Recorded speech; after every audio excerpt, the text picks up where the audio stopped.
Um caso que parou o Paraná, noticiado em todos os programas da Rede Massa.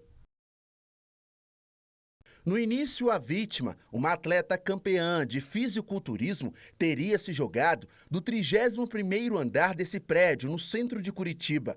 Mas depois ficou comprovado que o companheiro teria assassinado ela, uma reviravolta chocante do caso. Quase 8 anos depois, as informações que estavam às 7 chaves vieram à tona.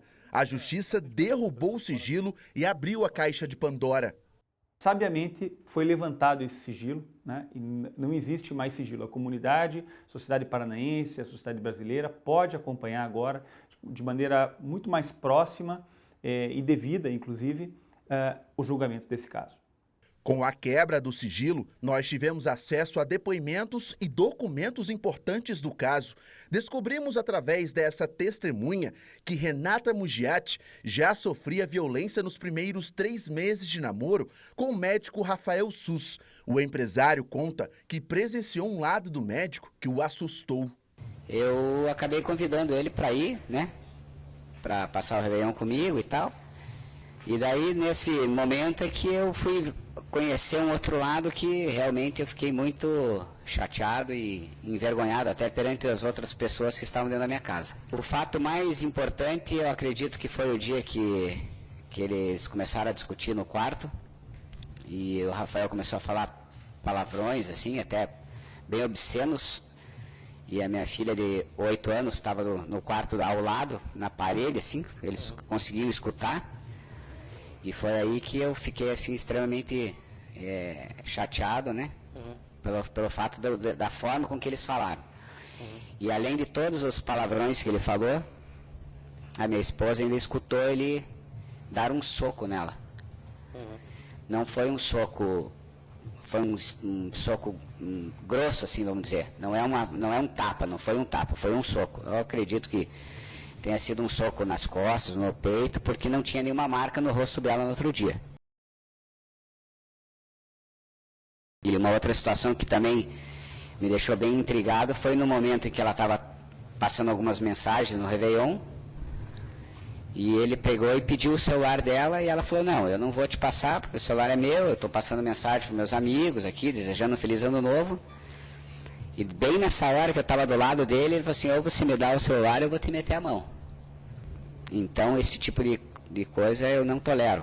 A testemunha ainda revela que em dezembro o casal vivia trancado dentro de casa e não interagia com a família. Eles não saíam do quarto, eles ficavam o tempo todo no quarto, eu tinha que bater na porta para avisar que o almoço ia ser servido.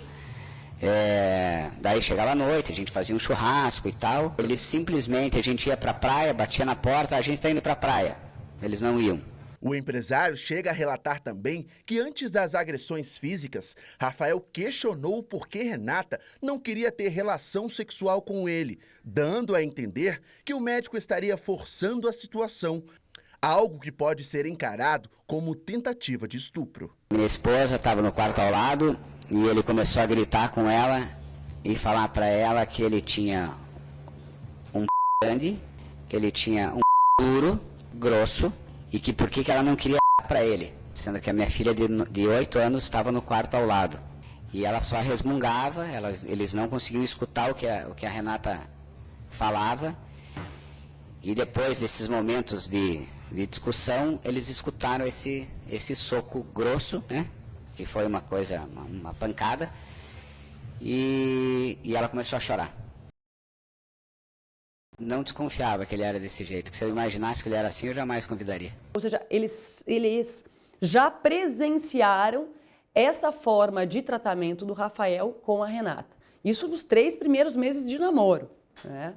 9 meses depois veio a tragédia. No dia 12 de setembro de 2015, a fisiculturista inicialmente se jogou da janela do seu apartamento e morreu.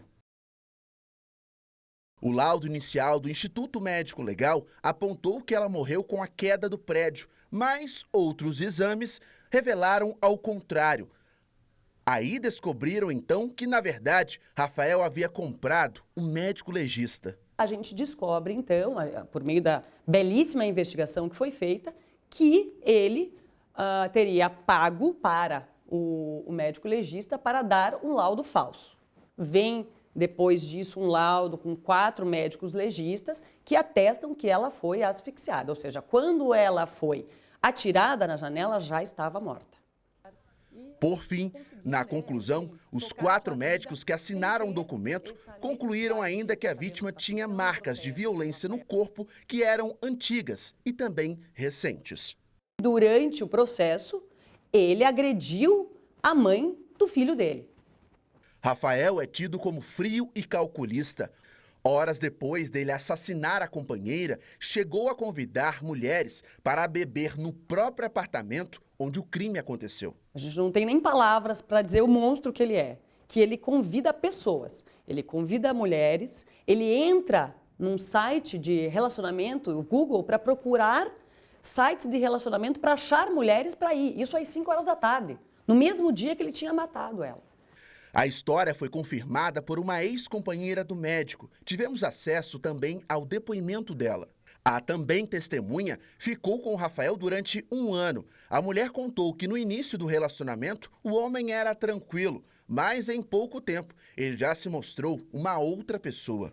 Passar do tempo do namoro, ele começou a se mostrar ser uma outra pessoa, extremamente agressivo, né, ciumento.